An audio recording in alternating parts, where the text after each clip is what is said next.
You're watching Leafs Morning Take with host Nick Alberga and former NHLer Jay Rosehill. The show starts now. All right, what's going on, everybody? It's time for the Tuesday edition of Leafs Morning Take presented by Betano. It's Nick Alberga and Carter Hutton with you. What's going on, Huts? Not much, buddy. How you doing? It's nice to be back. And I didn't want to come on yesterday. Obviously, you had Rosie, but I needed you to get a day to kind of catch up from your big weekend so I can come in here full blast on a Tuesday and hopefully you're recovered and ready to rock. Man, I could tell you today is a grind. For some reason, like I was good yesterday, but it's like back to the grind today where it's like I feel like I've been hit by a train after spending all Sunday in bed. Yesterday I was up and at it, but today it's hitting differently. Maybe it just takes longer to kick in, but it was a good weekend. I was going to get your thoughts. It was unfortunate we couldn't have you there, but the future, we know great things are in store for you and your career here in broadcasting and with the company for sure. But what did you make of All-Star Weekend in general, just watching it?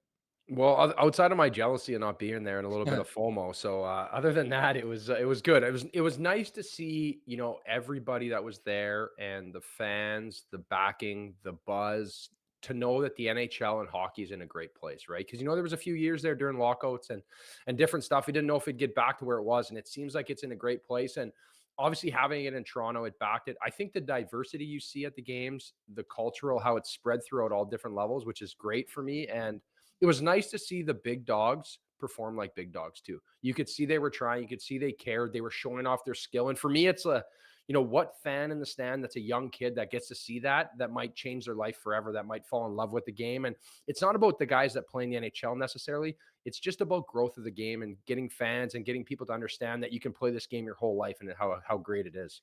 Man, I thought it was a great showing for your goalies as well. Like I was at the skills competition on Friday, and Alexander Georgiev, who I think never gets the credit he deserves because of the team he plays on, he was spectacular. I mean, he wins 100K in the skills competition, but I think all in all, it was actually pretty good showing in the skills and the weekend in general for the goaltenders. They made some great saves.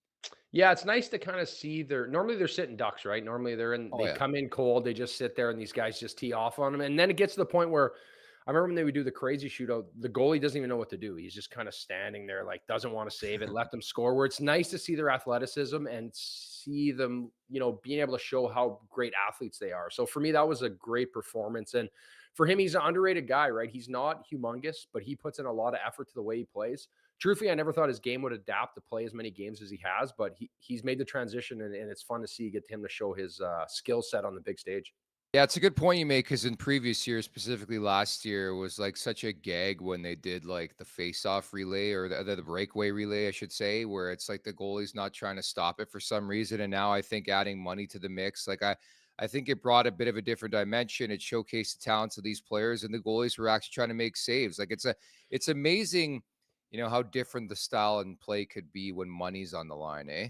Yeah, for sure. That is the truth, right? And Kucherov obviously didn't get that message, but for some of these guys, and it's the pride too, right? They want to win, they're competitive, and majority of these guys that are here are the most competitive players, right? That's why they're as good as they are because they've been just maniacs competitively their whole life.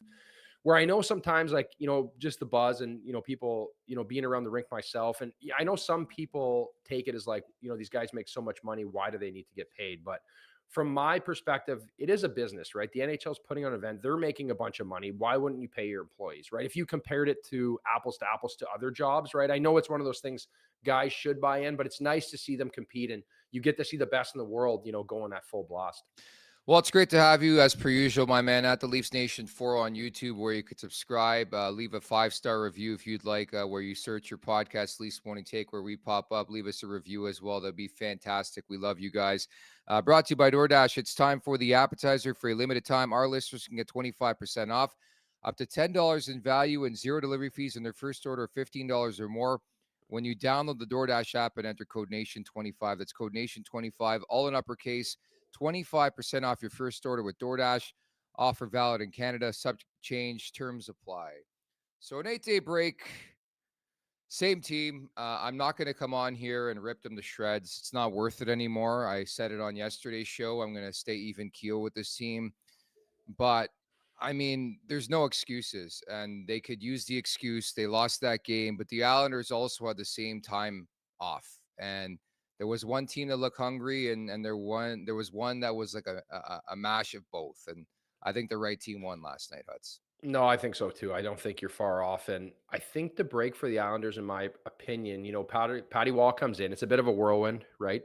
Then he gets in, he gets this break, which I think is huge, to reset himself, kind of, see what he's got. He's got a few games under his belt now. And this team knows that they're fighting for their head coach. They're fighting to try to get in a playoff spot. And it seems the way that Patty Wall is going to be is he's going to give guys the opportunity to play that want to be hungry, that want to work hard, that want to play the right way. And again, last night, you got a goalie like Sorokin. You get a lead like that. You give up a late goal, which is a killer. And then to the fact after that, Sorokin just locks it down. And he was really good all game. But again, I just see a more complete hockey team. And I'm not saying I'm a fan of the Islanders by any means, but I think they're a hungry hockey team. And every guy throughout that lineup was working to try to find a way to get those 2 points last night. I think the word you're looking for is structured. And when I watch the Maple Leafs play hockey, can you explain to me how you get that big time boost? John Tavares scores against his former team with minutes remaining, and then the response is what puzzled me. Like the Islanders were like, "Oh shit, they just tied the game. Let's ramp up the urgency." And the Leafs are like, "Okay, that's it. We're gonna get a point. Who knows what's gonna happen?" Like they're playing on hope again. Like this has been a story all season long. And today I just wake up thinking, like, what happened? Like, why wasn't there urgency after you tied the game? Yeah, you think the momentum would swing at that point, right? Like a great goal from Tavares off, off a great tip, obviously fooled Sorokin big time. For me, even from that standpoint, you start to think it's second half hockey now, right? Things are tighter. There's less time, less space. You just got a huge goal, luckily, 2-1. You think the Islanders are going to close it down. It's 2-2. Now you're like, this game's going overtime. You have to think there's going to be structure. And for me, it's just a defensive zone breakdown where it's like you're leaving a guy alone in the slot to take a shot. I don't like the goal necessarily by Engvall. Like, I feel like Samsonov over sprawls himself. But at that point, it's just the fact that you're giving up a look like that. It's one thing you're going to give up chances, but it has to be perimeter. How is in the center, the house of the rink protected at that point in the game is mind-blowing to me.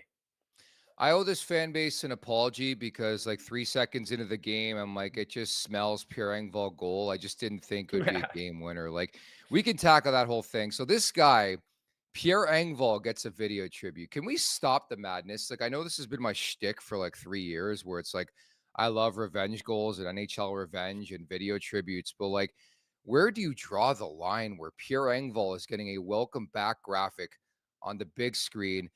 And then just to laugh in your face, he scores the game-winning goal. Like Leafs fans hated this guy. Goes to the Islanders. He signs a 7-year extension because Solu Lamoriello. He comes back, gets the video tribute, and then scores the game-winning goal. It is so Leafs, man. It's nuts. Yeah. It's not like, yeah, it's kind of crazy. I get the shout out to get the welcome back, but come on, man. Do you You can't be though? doing it. You can't be doing it for everybody. Like he wasn't like a big player. It's Fuck. kind of nuts. I had a shout out when I went back to Nashville. It was a quick little shot on the board while I was playing, but not like this. This was like insane. I spent 3 years there, but I was on the team every single day playing. I kind of had built up a rapport where this is just like he was a checker there for a little bit, kind of started his Call it career. that. Yeah. Oh, yeah, it's tough. I could see maybe if he went to the Marlies where they're like talking about his championship or something, but this is nuts. And then for him to get the winner, like I saw your tweet, I actually was like, man, you jinxed it, and I love it, and I can't believe he did it. It's like you can't script that. That is unreal. But dude, anybody watch this team, and you do too. It's like Alex Kerfoot's coming back in 2 weeks. He's gonna score. Michael Bunting scored. Like it feels like it's only the Maple Leafs, and maybe it's the stage of Scotiabank Arena and the big smoke. But these guys come back and they look like Wayne Gretzky. I thought Engvall was engaged. I thought he was good last night. Like it's sad to admit that, but that's where we're at. And I always bring this up. There's like 25, and I'm not kidding.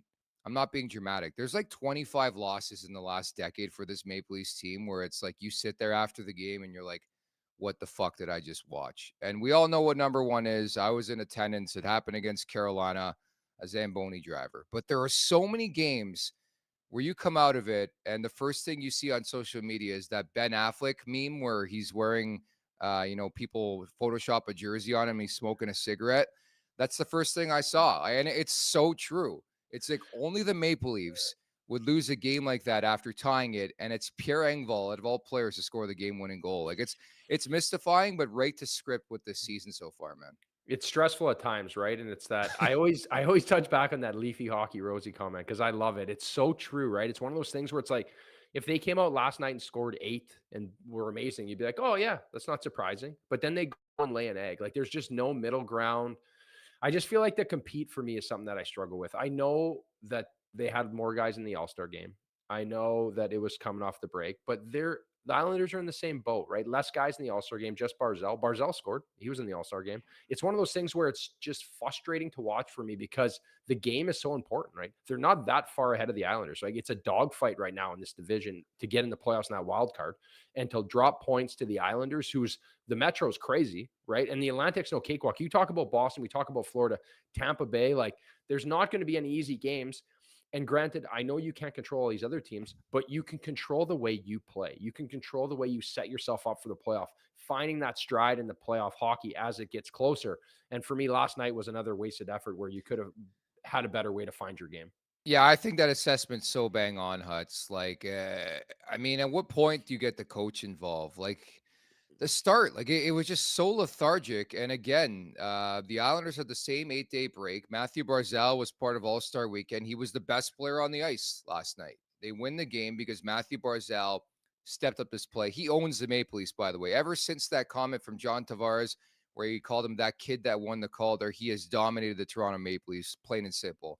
But he was hungry. Like there was just no hunger. And unfortunately, we've seen this all season long.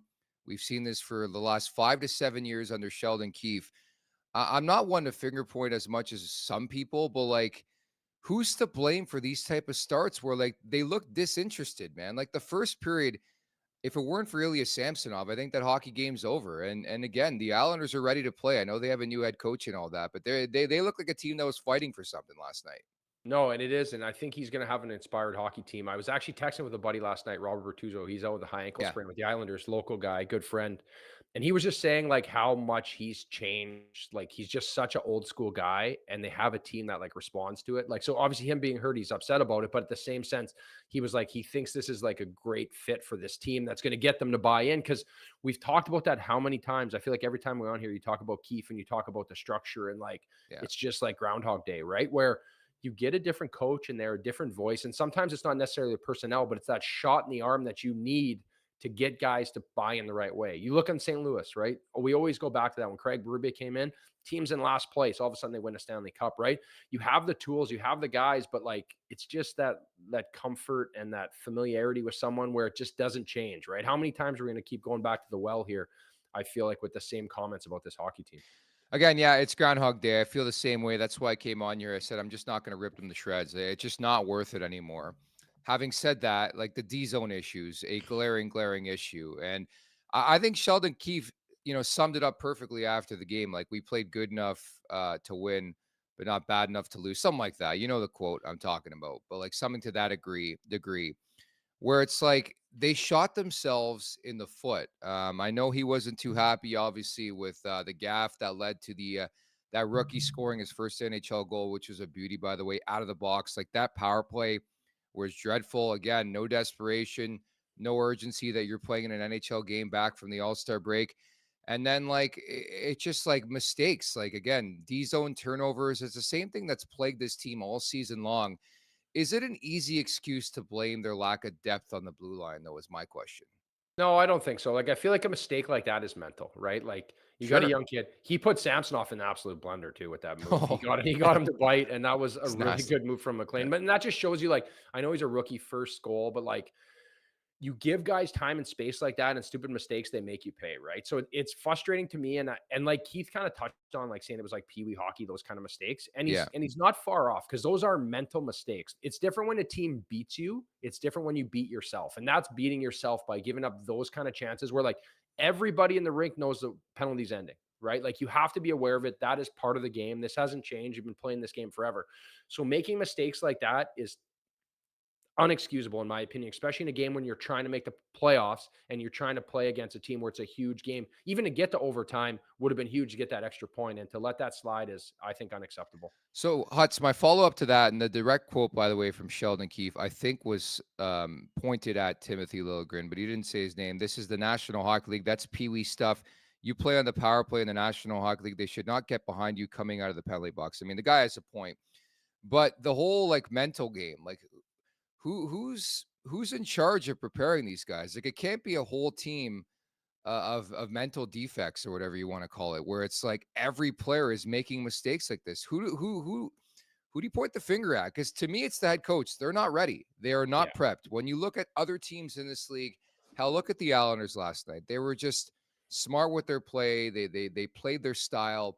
I don't leave many Leafs games thinking, oh, that was a really, really well coached game where they made smart decisions. And it's so easy to blame the players, but like somebody else has to take the blame here. I think they're just not mentally prepared. They're not ready. No, I agree. And it is preparation. It is being ready. It's one thing to like be prepared to play, right?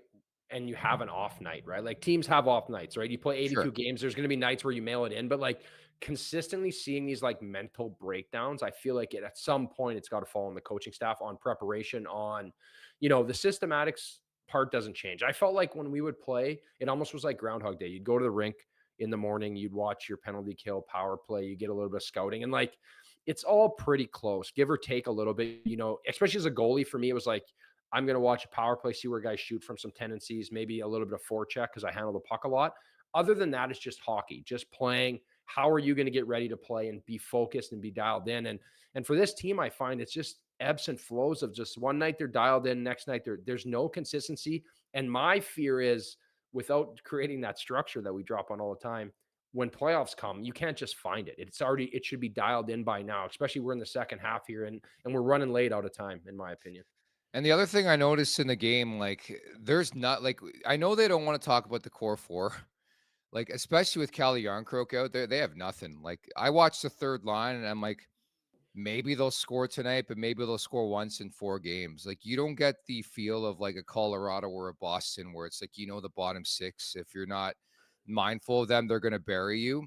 I don't get that feel. Like, I think it's got to be a pretty simple game plan. And by the way, the Islanders sweeping away the season series of the Maple Leafs, they have something on them. They played physical in that game. They're just a bad opponent for this team, and they play structured, and all four lines can beat you. Where from the Maple Leafs perspective, and I know it's a tough ask, but if you shut down the big four, you're probably winning the hockey game. And to an extent, that's pretty much what happened. Sorokin was a good story, but I just thought the Islanders looked so much more hungrier. I think Toronto's depth has been tested. We'll see what they do between now and March 8th, but it hasn't worked out the way they anticipated when it comes to Domi, Bertuzzi, and others. No, I agree, and I think it's the same structure. For me, it was a game this year against Carolina at home, the one that you said Bunting scored in. When I watched that game, it just felt like they took the oxygen out of the arena. They just swallowed them up. There was no space, no time. And then you look at the Islanders last night, very similar, just a hungry hockey team. They're at first on loose pucks, extra battle, extra jump. So when I look at that and I start thinking about, okay, who are teams you're going to face? Like, you talk about Florida, more of a complete team, Boston, more of a complete team. The Islanders, more Carolina's playing well now, getting Freddie Anderson back. Like the New York Islanders or the Carolina Hurricanes have like a 888 save percentage on the year. And look where they are. Wait till they start getting some goaltending. And these are the teams you're going to try to compete with without that, like, depth and hustle, and you shut down the big dogs. Like, I get the big dogs do their thing, but if you don't have depth, man, you don't have nothing when it comes to playoffs. Look at every team that's won cups over the last years. Depth. Yeah, that's exactly it. And that's what I always come back to. I mean, it really is an embarrassment of riches. It's great to have the big boys. It's great to pay them their money. But without depth, you're just not winning anything of significance in the Stanley Cup playoffs. And I just don't feel like a guy like David Kampf or, I love Calle Yarncroke. I think he's a top six guy. But like, they just don't have the guy who's going to score that big time goal. Nor do I think there's a switch that can be flipped. Like, there's just a lot of question marks with this team, which I think is concerning this late into a season with the trade deadline, 5 weeks away. But I do want to touch on some positives. I thought John Tavares was excellent. Like, you talk about guys who needed, a break. It was him. He scored in the game before the break, comes out with a goal and an assist. But I thought he looked rejuvenated. I thought he looked fresh. Skating was back. Like he looked like a much different player, which is a positive development for this team. Which like, which isn't surprising to me, right? He was No. held off the score sheet for a bit, and he's a pro, right? He's been doing this a long time. It's a little bit of a rut for him, but he's a guy that they need, like where he's playing that kind of playoff style hockey, right? He's gritty, he's in the corner, he's going to the front of the net, he's doing the things he needs to do. And for him, I think that's a vote of confidence getting him going, right? Because it's like anyone, you start to doubt yourself when you're in a slump, right? But when things are going well, it's easy, it's a flow state. For him, in my opinion, though, is like, can he stay at that level, right? Where we're trying to get that out of him. He needs a little things where I think that needs to be inspired throughout the lineup. Getting the guys that want to play a perimeter game to buy into the JT kind of style of play. Because if you filled a team with a bunch of JTs, you'd have one hell of a playoff hockey team, right? I know he takes a lot of heat for how much money he makes, but that's not his problem. They gave it to him, right? So it's one of those things where I think if you get guys to buy in and play that way, this from their leader is going to be a shot in the arm, hopefully, to get guys to be like, this is the way we need to play if we want to win. And again, you say the phrase consummate professional. It is so true with John Tavares, and I do truly feel like he's perfect for this market. Nothing bothers the guy. Like he's coming off the longest slump of his NHL career and then puts out an effort like that. And I think he's just perfect to deal with adversity. I mean, there's been ups, there's been downs throughout his tenure as a Maple Leaf, but like he's always around a point per game. Like he's the least of my worries. I said this a couple weeks back where it's like JT always seems to go through that January swoon and then he finds his game. And I again that's a really pleasant development because the last little while he has not been great. But again, like you, I wasn't concerned. But I do think it's time for like John Tavares to grab the reins here and say, like, will this team? They need somebody to elevate right now and grab this team and say, we're doing this thing. We're making the playoffs, we're going on a run. And right now it's a lot of this Jekyll and Hyde bullshit, unfortunately. No, I agree. I think there's always moments like that where your leaders and your veteran guys need to just drag guys into the mud with them. Just be like, hey, this isn't going to be easy. It's going to be hard. You look at Bo Horvat, right, standing up for Yeah. jumping in there. And like, he's outmatched, he's outsized, but he's still showing up. And it just kind of gets guys inspired to play because at this time of year, things are fragile, right? Like, and I always found that when I played at the start of the year, even your routine, right? You go to the rink, it's a grind, right? But it's like easy because it's fresh. And then all of a sudden it's like you're 40 games in. And I would always joke around with younger guys would come in, especially goalies. You'd see them do really well. Like talk about Garrett Sparks, right? Came in, got a shutout. He's the best goalie in the world. But it's easy to play on emotion, right? It's harder to be a pro and every day find a way to do the right things and find that extra gear. So when you have those leaders like, Horvat or Tavares, these guys that can do all the things that are good pros, it kind of drags guys into the fight. And for me, I think that's a positive for the Leafs, but let's see how they respond, especially with the bottom six, like playing kind of on the outside perimeter guys. It's got to be some grit coming home here. Man, you talk about confidence. I took a bit of heat, weirdly enough, on social media on Monday, questioning Willie Nylander. Like he just looks really, really hesitant, and people were throwing stats and numbers at me, and I get it. He was much better in the game, but still, like you're a goalie. He just looks tentative, like stuff that he was connecting on and finishing on earlier in the season. It's just not there. And I mean, the video alone of his reaction on the bench tells you everything he needs to know, or you need to know about where he thinks his game's at right now. Like he's really fighting it. He's snake bitten. Yeah, and he's not hiding it right now a little bit. He's fighting it, and especially the room for error and margin is so fast out there that if you're thinking a little bit or trying to like think things through, like you have to be a play ahead and making moves. And he's definitely falling behind, especially the way he plays, right? He is a Yeah. high end skill player. And again, he signs a contract, all-star game, a bit of a lull. He doesn't worry me as much as some of the other guys with the depth, but at the same time, I agree. When you're a little bit off, it's a difference maker, especially when he needs to make like sexy plays and he's doing all this stuff. If you're a little bit off, man, you get exposed pretty quickly. But Huts, that scares the shit out of me. They paid this guy $11.5 million to be a marquee talent night in and night out. And he is playing like an $8.5 million player. And the margin for error in the salary cap world is razor thin.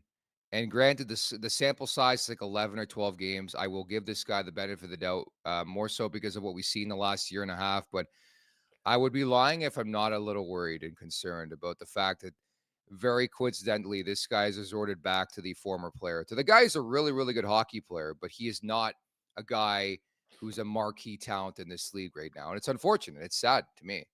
Yeah, because I feel like when you start talking about like the elite of the elite, you talk about Sid obviously for years, McDavid, McKinnon, these guys that are just like passionate, and I feel like Sidney Crosby would like take another contract to play for free. Like this guy Yeah, just loves hockey. He yeah, loves it. Like he lived every time you hear Crosby or we play against him, he's like leave like I'm going to get my pizza or whatever. He's in the gym working out, right? It's just he's one of those guys that's just consumed by the game where Nylander doesn't give you those vibes, right? He gives you the like, I'm a stud, I'm gonna be cool, I'm gonna live the life, which is cool too, but it's not cool when you're talking about a team that's trying to win a Stanley Cup and you just yeah. gave him a boatload of money moving forward if he packs it in. Again, yeah, I'm not saying he's packing it in, but like he hasn't been the same player. I mean, it's not night and day, but he has taken a significant step back since signing that contract. But again, ultimately, it's all about the Stanley Cup playoffs. They got to get there first. It's all about this stretch drive, and I do believe, obviously, in William Nylander. Matthew Nyes is another guy who I thought needed a bit of a break, like whether the rookie wall Huts is a real thing or not. I thought he was good. I thought that top line had some jam. Matthews with the rare triple post off a great pass from Nyes. Like they were creating opportunities. I thought Mitch Marner again. Like this has been an under the radar type story because we expect excellence from this guy every night. But Mitch Marner, it's funny. So like Nylander's taken a step back since signing the contract. Marner's taken a step forward. Like I think he's been great lately. No, he has. He looks great. His poise and patience in like high danger situations are like is second Nuts. to Yeah. none. He Yeah. just even the goal, like he gets Pellick to drop, and then he just that little patience freezes Sorokin, makes it look so easy. And like it's easy to watch that goal on replay and be like, oh wow, he just fakes it and then he get bites. But like to have that sort of poise, there's not many guys in the world that have that kind of poise, and he's one of them. And for me, Matthew Nyes transition into the second half of the season is nice to see. I believe there's a lot of confidence that comes with it, right? You start off the season, it's a bit of a whirlwind, right? You're finally full-time guy and it's going and you're playing on the top line. And now you start to think back, he gets a bit of a break to kind of, decompress. Yeah. There's a lot of confidence that comes into that, right? Now he's coming back like, man, I belong here. I'm one of the guys. Like, this is legit. So for me, I like his game. And he's a guy moving forward that is going to be super important for this hockey team, what he can create because he's a big body, because he moves well. And then obviously playing with Matthews, who like, there's not enough to be said. It's crazy that shot last night went off all three Oh, posts, but his release is just still all world. It's nuts. yeah, and again, we just talked about Nylander. Like I thought Matthews took over the game in the last 15 minutes. Like that's why you're paid that money to do your thing. And I just the puck was on a string for Matthews. Like it just the guy's playing on a different level. Obviously, he didn't show forth on the night, but he had a couple prime opportunities in that game. You're just not going to have it every game. What did you think of Ilya Samsonov? I know you talked about it a bit earlier, but 26 saves in that game. I thought he was really, really good, specifically in the first period. I know you leave the game. He's got an 897 save percentage in that one, but I think if it weren't for him, the Leafs were in big time trouble or bigger trouble than they were in. Yeah, I think that's a tough one if you're like checking box scores, right? And you're like, hey, he only had an 897. He should have had blah, blah. Like he played well. He made a lot of key saves at times. The only thing for me would be the last one, right? I feel like he's a little lost on the Barzell one. It hits the post and he's so far slid out of the net, he's kind of lost. But that's just a tough break that hits the post and redirects out into the slot. The breakaway is a breakaway, right? He gets his jock handed to him. I'm sure he'd look back. He'd like to be a little more patient, but that's you give a guy a clean cut breakaway, it's going to go one way or the other. The one for me was that one at the end of the game. I feel like he makes a quality save, but then it's like that overemphasis on trying to get across, and Engvall slides at 5-hole, where from my standpoint, he's getting outside his posts, right? So I talk about this a little bit when I do shows, is like staying inside your post as a goalie for people that technically don't understand is like when you start chasing pucks outside your net, you're saving things that are going wide. Where for me, it's like that needs to be like a tighter, compact movement. Make Engvall pull that to his backhand and try to put it under the bar. We don't want anything coming through us, would be like on the goalie. So from that one's the only one where it's like you just needed a save there. We just needed a Yeah. timely save. Granted, we can't control the shitty defense and giving up the house and giving up a prime slot. We can control what we do as a goalie. So for me, that one stung. But other than that, I'd say it's a great performance. I think coming out of break, knowing what he had been through, came back, played well. This is a good measuring stick that, hey, he's still here. He's going to play well moving forward. Believe it or not, I sympathize with the guy last night. Like, and I have to ask you, you played in this league. How much strain does that put on a goalie when your D can't get the puck out of the zone? Like, it's mind boggling. Like Rosie and I were joking about it yesterday. Simplify the game. This team is incapable simplifying the game. Like what happened to just putting the puck off the glass and just calling it a day for that moment in the game, you know? Yeah, yeah. My buddy's a senior AAA beer league champion, so he always used to say they should have a stat for off the glass and out because Yeah, that was man. his key, right? Like just keep it ugly. I played with Brian Fahey. I remember in the minors with the Hawks, and he used to ice it. We'd play down in Carolina, and it was like if there was a certain amount of icings, everyone in the crowd would get free ice cream. So they would love when we'd come to town because it was just icing it. There's nothing wrong with resetting, getting your draw, like having it. So I think that's frustrating. But as a goalie's perspective, I Yeah. can't control that. I can't control what I get. I can't control if I go to the game and get 40 shots and 20 breakaways, or if I get 15 shots and it's the easiest night ever. So I think for me, with Samsonov having this little, hiatus that he went on to try to recollect himself, he's just got to come back and control what he can control. And that's for me, when I was at my best and majority of goalies I played with, when you can eliminate what your team's going to do, it's almost like you're playing your own game inside a hockey game. And I think for Samsonov, yesterday is frustrating, but let's mail it in. It's gone. Move forward, keep chipping away, and keep working toward what the end goal is. This segment is brought to you by Charm Diamond Centers. Get custom ring building delivered in less than 4 weeks with the Charm Masterpiece program and an unbeatable pricing policy. For more information, go to charmdiamondcenters.com, which leads us into a conversation about home ice, man. That building was dead.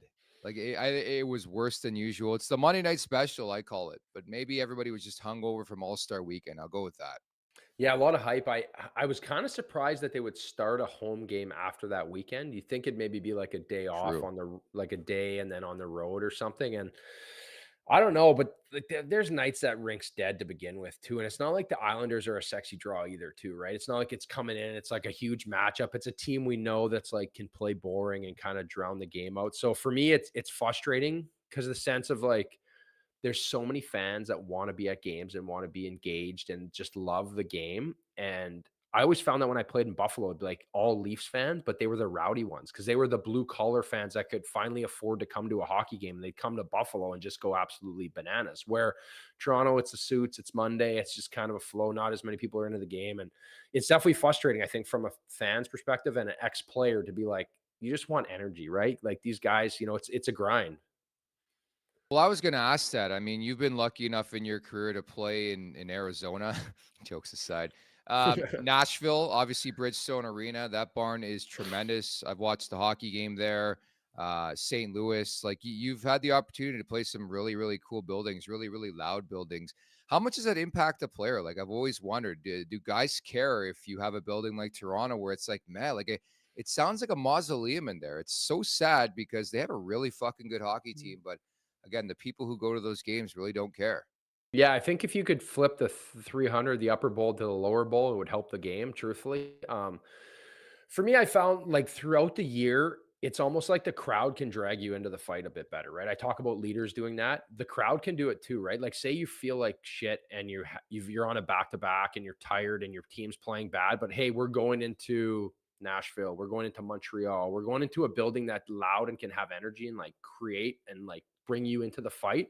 Where you get in nights like that, it gets quiet, it's easier to mail it in. And for me, even like nights where it's like you're playing in Florida on a Tuesday, right? When Florida wasn't good, it'd be like dressed like a chair night, right? Guys would always make the joke like, it's empty and you're trying to find a way to do it. Like as a pro, it shouldn't matter, right? Like we always talk about like when you're in the American League and you're playing a Wednesday night in Peoria, man, like nobody's there, right? Like nobody cares about True. this game. You have to find a way to do it, and that's on you for being a professional. You're getting paid to do it, but it helps. There's a home ice advantage, man. When there's certain teams like Dallas was always one for me. When you play Dallas at home, you're like, the rink is closing in on us. And then you play Dallas on the road, you're like, man, this team sucks. But it's Mhm. one of those teams where certain rinks, Nashville was like that, especially in the playoffs or in big games. People don't even know what's going on, but that puck crosses the red line going forward, and everybody's going absolutely bananas. They're drunk, and their Preds win, Preds lose, doesn't matter. Let's go nuts, right? Where it'd be nice if we had a little more of that atmosphere where sometimes I feel like people are too knowledgeable and they think they know everything about the game, so they sit on their hands until something really special happens. Or they like the sushi at that building. I heard it's really good, but the Leafs 2-6 in the last 8 at home at Scotiabank, 11-10-2 overall at home. They have 18 games remaining at Scotiabank Arena. I mean, not to be Captain Obvious, but that home record has to improve, or I think this team's in big time trouble. It just makes no sense why they're better on the road than the building they occupy on a daily basis. No, I agree. And like your home record has to be, you have to be a tough team to play against at home. Yeah, That's like a traditional because we know how hard it is on the road, especially when we start getting to the top 16 teams that are making the playoffs. yeah, And for me, I just don't fear that team, right? There's always the comparison. I feel like I brought up earlier, like St. Louis being the worst place in the team in the league, but they had they were there. It wasn't like they were a bad hockey team. They had been good for years. They had everything in place. They just needed someone to drive the car in the right direction. Where this team just doesn't give me that feel, especially at home where it's like teams should be scared to come into your rink, right? We yeah. always would talk about that on teams you play and like make it hard at home. And I don't think they make it hard. That's for sure. Yeah, it's funny you say that because Gord Stellick, I used to do a lease broadcast with for a couple of years, and he'd always say on air, "Make the building a house of pain," and that's the least of, I think, the feel from opponents. It's like you come into Scotiabank, it's like points night, and I start to wonder if it's the brand or if it's the style of the way the Leafs play. Like for example, Simone Benoit lines up Matthew Barzal, just misses him, then a scrap ensues, and it seemed to throw some jam in the building. Like maybe it's a style the way they play that if they played more of a rough and tumble, because we have experienced an era back in 2000, that era with Pat Quinn, where it was a rough and tumble Maple Leafs team. They had some guys who can scrap and guys who can hit, and that building was rocking on a nightly basis. Yeah, I think the physicality drags the fans into it as well, like big Sure. hits, big checks, and in my experience, those rinks that have that, it like gets fans into the game. And I've touched on that a few times here, but I feel like sometimes over my career, we won a lot of hockey games because of the way our third and fourth lines play, right? Teams that can get pucks in deep, pound them, pound them, pound them, get the crowd going, maybe draw a penalty, maybe draw an icing. Then all of a sudden, the nights where, your Nylanders, your Matthews, your Marners, they're not maybe feeling it as well.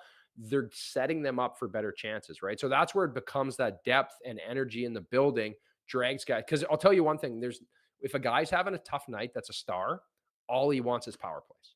Get me on the power play, get me looks, get a point. All of a sudden, you get a point or a goal or something. All of a sudden, you're back right into it, right? Because that's what these guys want, man. They live and die on getting points. Where if you're a fourth liner, live and die on getting the team going and doing the right things on and off the rink. Yeah, and the other thing I noticed too, like which I really noticed with the Islanders, like the Leafs don't come at you in droves or waves where it's like shift after shift that you roll all four and you keep coming and coming and at some point in time the opposition is going to succumb to the pressure.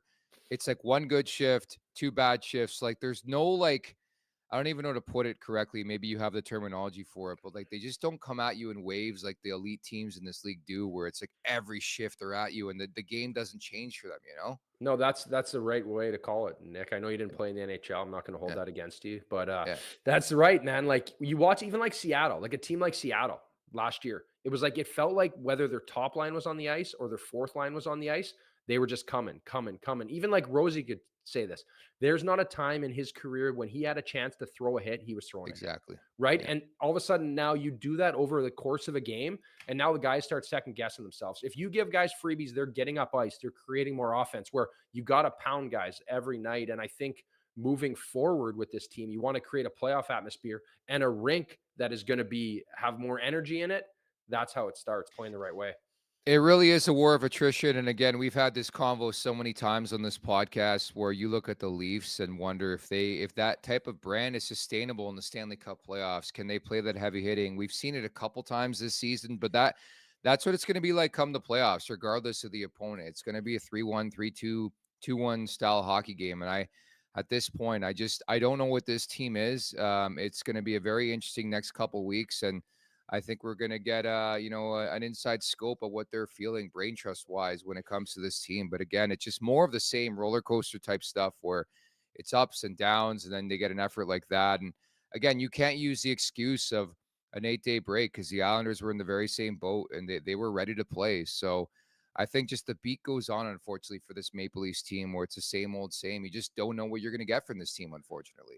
Yeah, I know. And that's the frustrating part, I think, from Yeah. a fan base and from someone analyzing the game. You're like, it's so inconsistent. You really doubt the fact of like what this team can potentially do, right? So Yeah. I think you always fall back on the teams that are successful year in, year out, and teams that are successful this year. There's more structure to it. Even like LA, like I know they've dropped off, they've been brutal, but at least there's like structure there. Like you think maybe with a head coaching change, they get guys to buy in that could come back quickly. it'll be interesting to see how that goes with that coaching change in comparative to the Leafs, because maybe a little bit of structure there is going to help them. And for me, looking at this Leafs team, it's just like I just don't see that happening year in, year out here with Keefe. But Yeah, nothing's changing. I mean, if they were going to make that change, it would have happened a couple weeks back. It's not. And again, I think this is more on the players. I've been strong in saying that for months and weeks and years now. And ultimately, the easiest scapegoat in the league is the head coach. He's just not getting through to these guys. I don't know if he ever has. At points in times, they've had some really, really good moments, but I think it's just time for a fresh face, a fresh voice in this market. It doesn't seem to be happening anytime soon, where it's like every couple games they come out and you're like, what the hell was that? And there's just no consistency. And ultimately that goes to the coach sometimes. With more than 4,400 hair salons throughout the United States and Canada, Great Clips is the world's largest hair salon brand and official hair salon of the NHL. Salons are locally owned and operated and open 7 days a week. Your time is valuable. Use the Great Clips check-in app, see the wait time, check in on your phone, and get your haircut when you want it. For more information, check out greatclips.com. Great Clips. It's going to be great. I tell you what's going to be great. The rest of the month here of February, they got 11 games remaining, Huts, 6 at home, 5 away. But look at some of the opponents. They got Dallas, St. Louis, Philadelphia, Anaheim, Vegas, Arizona at Scotiabank, Ottawa, St. Louis, Arizona, Vegas, Colorado. Those are some juggernaut teams in the Western Conference, man.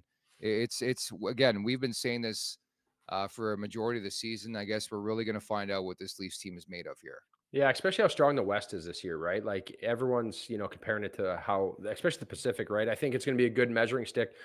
Sure. Even playing St. Louis twice, who's in a dogfight, Arizona, who's still trying to keep pace. And Arizona seems to always give the Leafs trouble at home, which is going to be one of those ones you can't drop. Those are like must-win games. And then on top of that, you got defending Cup champion Vegas, who's finding their stride. They have Aiden Hill back, who's playing really well. It's going to be tough, right? I think. And then going into Colorado's one for me is like a real measuring stick, right? You're going into a team that dominates at home.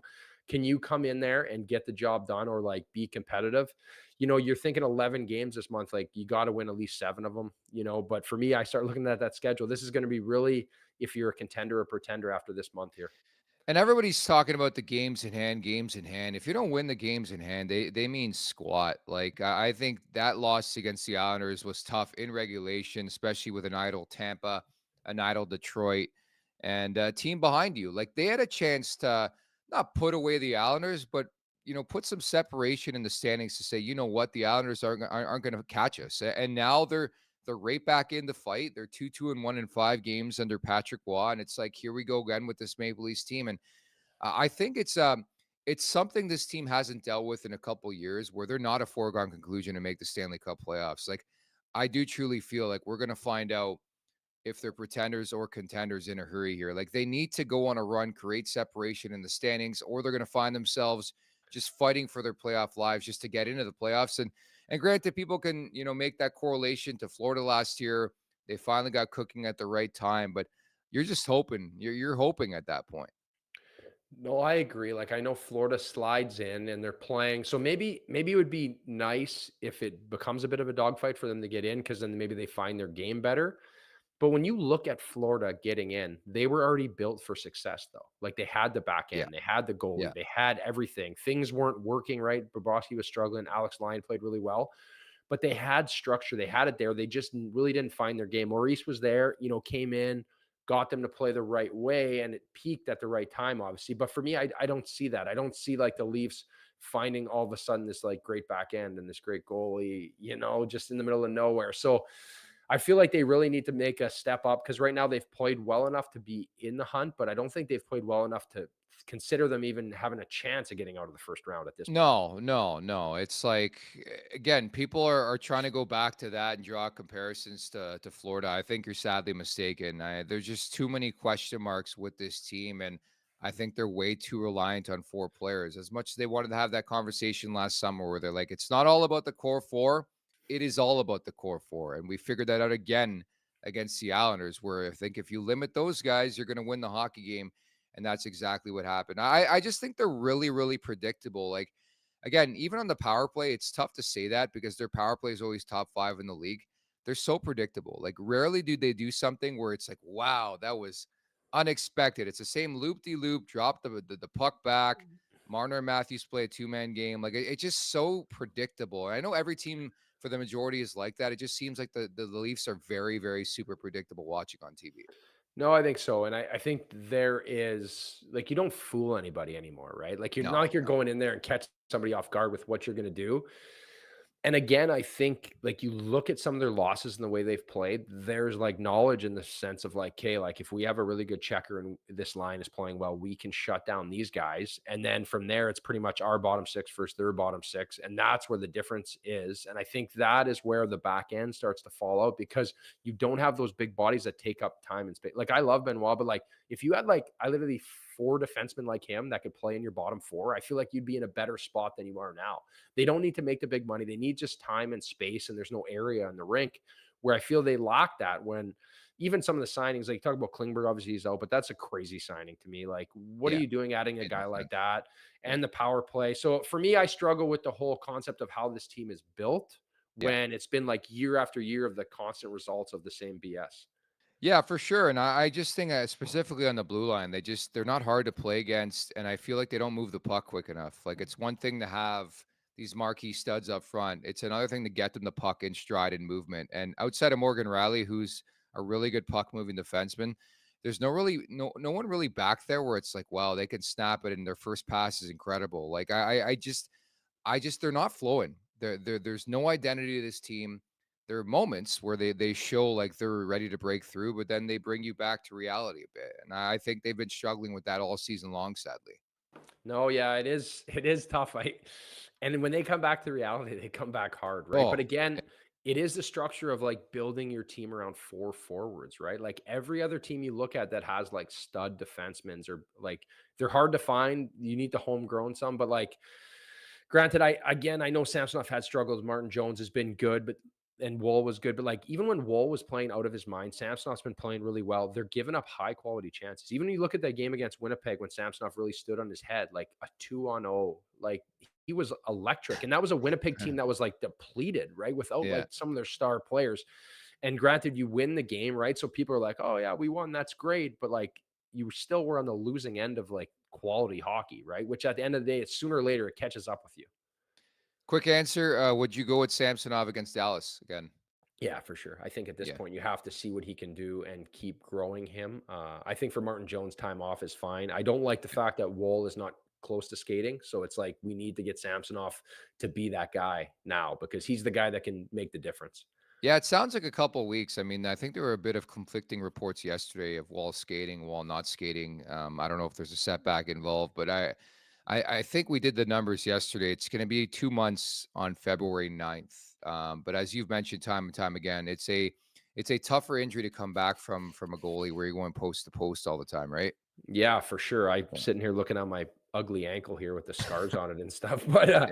it's one of those things where you use the ankle for leverage so much and it's hard, especially like a kid like that. He's been doing it his whole life, like how Yeah. much torque is on that. So my biggest thing I found was my one ankle was loose from like, 30 years of playing goal on it. And then my other ankle was like totally so tight. So now it's like you're trying to get it back to where obviously my injury was worse than his, but at the same time, ankles are no fun when you're a goalie. Yeah, I remember. Again, I've brought this up, but I had a high ankle sprain a couple years back. Funny enough, playing fucking beer league hockey, I got tripped on a breakaway. But I remember the recovery. Just like you think it's strong enough, and then I tried to play softball and I slipped and like hurt it again. And I think that's obviously big. But again, I brought up the fact that they went through this with Timothy Liljegren, right? So they can use that sort of as a barometer as to like what's next. And obviously, these are elite training staffs and all that, but. It would be great. It would be so great to see Joseph Wall back for the Maple Leafs, hopefully in the next couple weeks. But again, doesn't sound close as Hutch just alluded to. The Betano wrap up is presented by Betano.ca. The game starts now, 19 plus. Please play responsibly. Couple things, Hutch, I'm looking at tonight. I like the Max Pacioretty shot prop against the Montreal Canadiens. He has, I believe, 19 shots on goal or 18 shots on goal in 3 outings against the Habs in his career. And I know he's playing on the top line for the Capitals. Kuznetsov's not there anymore. Like they need somebody to step up. I like Pacioretty in that one. And Florida and Philadelphia under. The Flyers are up against it right now. They're really, really struggling. And I think the Florida Panthers are open to playing that low brand, tight checking style. So I like the under. Anything you're looking at? I like the under in the Boston Calgary game here. I think Markstrom's kind of found his stride, and Swayman, Yeah. you kind of always know what you're going to get too. So I think that's a good matchup here. And for me, I got to take the Oilers here. I think they're going to get this 17 in a row here. I think it's Yeah. going to be an inspired hockey team. If they lose, it's tonight because Aiden Hill plays out of his mind. But I just think going with my heart would be fun to see. So that's going to be a good one. I'm going to be up late here, so I'm not looking forward to that because I like going to bed early. I need my beauty sleep. Yeah, no, I hear. I think it's going to be a great game. I was in Vegas for that series against Edmonton. I remember I watched it at Stadium Swim a couple of the games, which was amazing in its own right. But like, it seemed like everything was stacked against Vegas, and they just dummied Edmonton. And you've played in this league. They're just opponents you don't match up well against. And I feel like Vegas could be that kryptonite for the Edmonton Oilers. So just for the sake of it, give me the Vegas Golden Knights. I think it's got to end eventually, but I don't think it's being talked about enough. Like that's pretty incredible. The run the Oilers are on, 16 in a row, man. They haven't lost in 2024. Like, it's February 6th. I know it's crazy to think the record's Nuts. 17, right? And they're that Yeah, close to it. It's wild, right? I know I was on a 10-game heater before we didn't make the playoffs. So not it a big was deal. yeah, it was 8 personally. And like the games just kind of keep going, but they've won by committee, which is nice, right? Like I know Yeah. McDavid talks about that. So it'll be interesting to see what happens out there in Vegas. And I agree with what you're saying. I guess maybe the kid in me is just pulling for the record, right? Like I Yeah. like this. It's modern era, get to see it. So we'll see what happens. Yeah, and don't forget Vegas is extremely banged up right now. Jack Eichel's on that lineup, so I think if there's a time to beat them, it is now.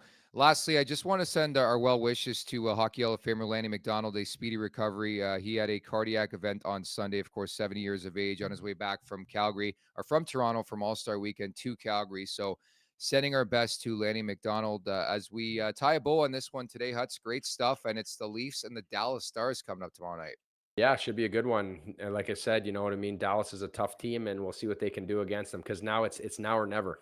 Yeah, and again, you talk about this Maple Leafs team. They're just it's tough to explain them. They've won 5 in a row and 6 of the last 7 against the Dallas Stars. So I will be all over the Maple Leafs in that game. It would be so typical Toronto Maple Leafs to be an elite team like the Dallas Stars, who are on the back-to-back, by the way. I think Jake Ottinger will start tonight. Wedgwood usually starts against the Maple Leafs, so we'll see what happens in that one. And Huts, we'll talk soon, buddy. Yeah, thanks for having me on, buddy. Where in the world's Carmen San Diego? I got my new setup here, so keep an Yeah. eye for me anytime you need me, my man. I love that. My main man, Carter Hutton. Jay Roseau's going to be back in the mix tomorrow. Thank you once again, producer Vic, playing under the weather. We appreciate you and everybody in the chat at the Leafs Nation 401, where you can subscribe here on YouTube, Leafs Morning Take, wherever you find your podcast. And we'll be back on Wednesday. Take care. Make sure to check out more of our content right here on the Leafs Nation YouTube page. We got long form interviews, we got clips, we got epic rants by Jay Roseau. We simply have it all. And don't forget, you can find out much more at theleafsnation.com. Thanks so much for watching.